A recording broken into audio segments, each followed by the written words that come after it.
அப்படின்னு கூட வேலை பார்க்குற ஆஃபீஸ் நண்பர்கள்ட்ட கேட்டாக்க, இல்லைங்க இன்னைக்கு புரட்டாசி சனிக்கிழமை பெருமாளுக்கு விரதம், ஒரு பொழுது தான் நான் அப்படின்வான். இந்த மாதிரி வயிற்றை காய போடுறது, வயிற்றை ஃப்ரீயாக விடுறதுனால வயிறு சுத்தமாகிறது, போட்டு திணிச்சிக்கிட்டே குப்பை தொட்டி மாதிரி வயிற்ற திணிச்சிக்கிட்டே இருக்க என்ன ஆகும்? அதுக்குத்தான் இப்படியான பொதுவாகவேங்க உண்ணாவிரதம், கடவுளை வந்து நீங்க உண்ணாவிரதம் இருந்து நீங்க கும்பிடுங்கன்றான், நோன்பு இருங்கன்றான். அதுக்கெல்லாம் காரணம் என்னங்க? சாப்பிடாம இருந்தா தான் கடவுள் நமக்கு அருள் புரிவார்னு நம்ம நினைச்சிட்டு இருக்கோம்.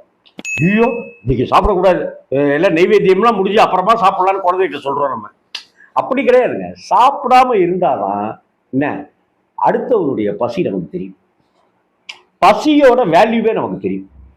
பசியோட வேல்யூவை தெரிஞ்சுக்கங்கடா. அப்படிங்கிறதுக்காகத்தான் இங்க சாஸ்திரங்கள் கொடுத்திருக்கிற ஏற்பாடு உண்ணா நோன்பு.